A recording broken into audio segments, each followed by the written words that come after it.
Salut les abonnés. Alors aujourd'hui on se retrouve sur la vidéo de mon sorcier Stam. J'ai un peu changé de set du coup, vous savez, 7ème légion il a été nerf violent. Je vais vous montrer d'abord les stats du coup, non buff. J'ai mis 5 points en vie, 59 en stam. J'ai 2K de weapon damage, 42,5% de crit, 2200 de stam recovery, j'ai des bonnes résistances. Comme d'habitude la weapon damage n'est pas très haute mais bon, c'est pas ça qui fait le joueur j'ai envie de dire. J'ai pris le serpent, pierre de Mundus, le loup-garou, je vous expliquerai pourquoi le loup-garou, je suis un loup-garou mais j'utilise pas l'ultime de loup-garou. Hop, et là on a un petit bonus de coup critique, puisqu'on a d'équipe, du coup j'ai 2% de critique en plus, sinon je suis à 40,5% de crit, on n'a pas de parchemin. Hop, je vais vous montrer vite fait les stats buff du coup, ce que ça donne un petit peu. Hop, je vais sauter pour faire proc mon Troll King, hop. Et merde, il a pas proc. Attendez, c'est pas grave, on va refaire vite fait. Putain, il est vraiment con ce Troll King. Hop.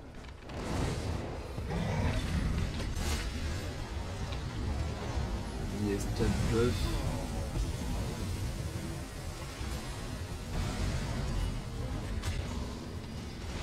Alors c'est pas dégueu comme vous pouvez le voir.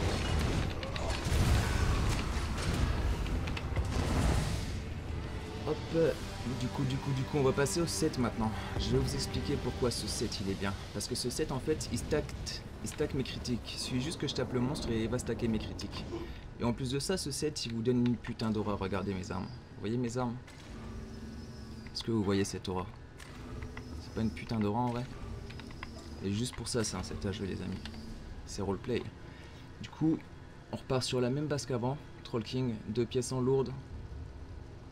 3 pièces en lourde ici de Advancing Yokeda. C'est du Berserker quelque chose, je sais pas trop le nom. Mais il a 2 noms différents je crois. Et le Bonne Pirate, 2 pièces en médium. Du coup ça fait 5 pièces en lourde, 2 pièces en médium.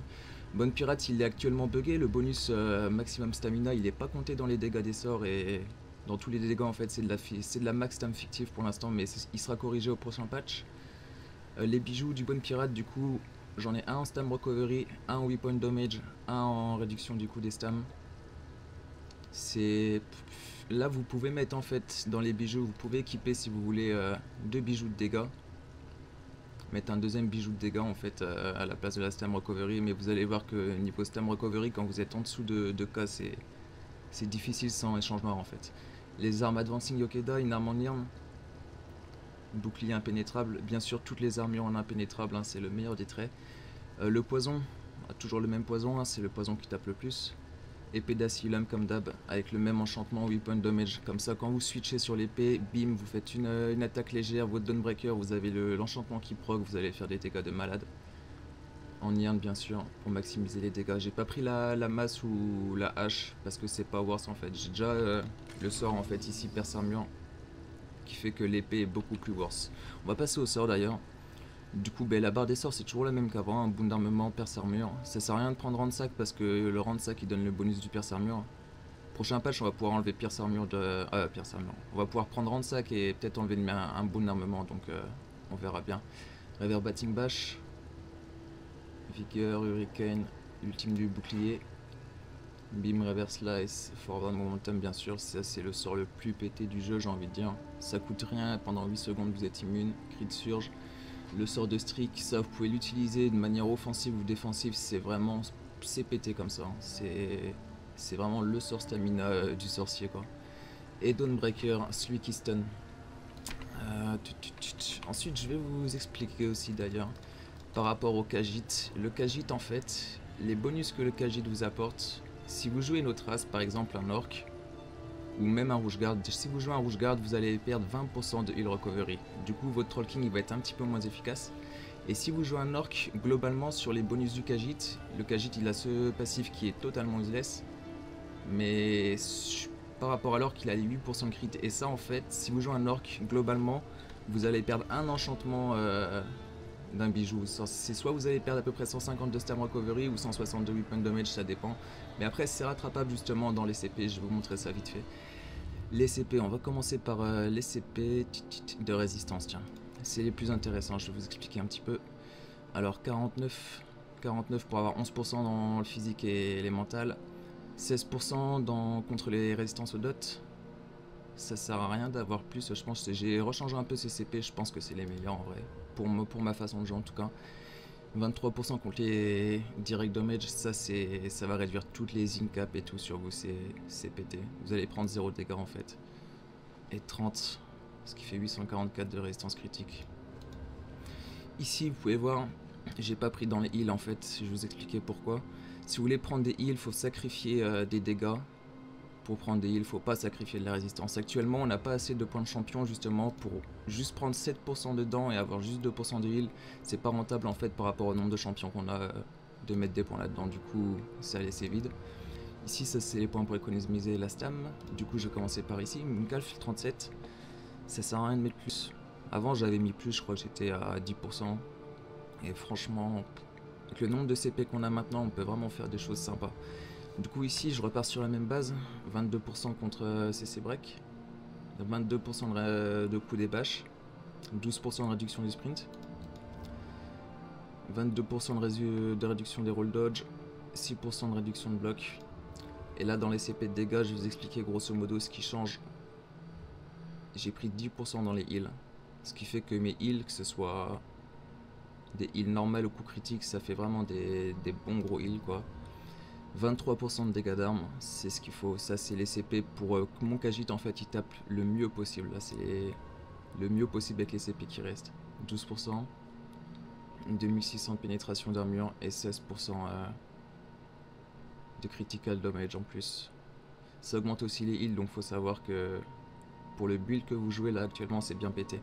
Et maintenant, si vous jouez par exemple un orc, si vous voulez justement vous pouvez atteindre en fait à peu près les mêmes dommages. Vous allez juste avoir soit de la stam recovery en moins, soit des critiques en moins par rapport au Khajiit. Mais vous avez juste à ajuster en fait, parce que l'orc il a un Khajiit, il a un passif, je dis de la merde, il a un passif qu'en fait qui lui donne de la régène de vie de 6%, ce qui veut dire qu'ici si vous mettez juste 4%, vous allez avoir la même régène que le Khajiit, et vous avez juste à ajuster par rapport à votre crit de chance. Genre si vous n'avez pas beaucoup de crit de chance sur votre orc parce que vous prenez pas la pierre du voleur. Ici vous mettez genre à 12 ou 9% de crit damage en plus, et vous mettez le reste dans la pénétration, vous mettez peut-être ça à 13%, et après vous avez à peu près les mêmes dommages au final. Du coup voilà, j'ai fait le tour des CP. Je vais revenir au loup-garou. Le loup-garou en fait, il est sympa à jouer, en fait il est sympa à prendre, c'est dans une seule condition, c'est si vous voulez jouer des duels. Généralement quand je joue des duels, je fais ça, hop, je mets mon deuxième bijou de dégâts. Ici, bim, et voilà, j'ai mon build pour faire des duels les amis. C'est tout, le loup-garou il sert juste à ça en fait, ça vous fait atteindre une meilleure 8 points de damage, plus de heal, et le sustain c'est à peu près le même. Et je vais passer, tiens, les petites astuces qui vont sûrement vous aider. Comme il faut savoir que c'est un build qui joue beaucoup sur le bash. Vous voyez ou quoi, je suis stylé. Okay. Comme c'est un build qu'il faut jouer sur le bash, il va falloir que vous changiez vos raccourcis. Du coup c'est dans Control Keybind. Moi ce que je vous conseille de faire, c'est si vous avez une souris avec deux boutons sur le côté, c'est de bind le roll dodge sur un bouton. Genre ici j'ai mis le roll dodge sur ce bouton là de ma souris, et de bind le bash sur une touche de votre clavier. Pourquoi sur une touche de votre clavier? Parce que vous allez utiliser votre souris en fait pour faire une light attack sur un mec, et que si vous bashez aussi avec votre souris, vous allez tout simplement bouger votre souris, ça va pas être précis en fait vos mouvements. Je sais pas comment vous expliquer, mais vous pouvez essayer de mettre le bash sur votre souris, les mouvements je trouve c'est pas précis du tout. Du coup moi par exemple le bash interrupt j'ai mis sur F ici, et sur ma souris j'ai aussi mis le weapon swap, mais j'utilise pas souvent. Je préfère le raccourci de base en fait, le weapon swap sur souris c'est pareil, je suis pas habitué en fait, c'est tout. Et du coup ouais c'est tout ce que je vous conseille de faire. Et vous jouez avec le bash et c'est tout quoi. Du coup voilà, je pense que j'ai fait le tour. Bah je vous souhaite que du fun en Siro Deal et au prochain patch j'ai envie de dire. Parce que pour l'instant le jeu il lag trop pour moi et c'est pas vraiment jouable quoi. Là j'ai 64 FPS mais c'est parce qu'il y a personne. Sinon quand il y a du monde c'est pas la peine. Du coup voilà. Bon allez ciao ciao les amis, à la prochaine.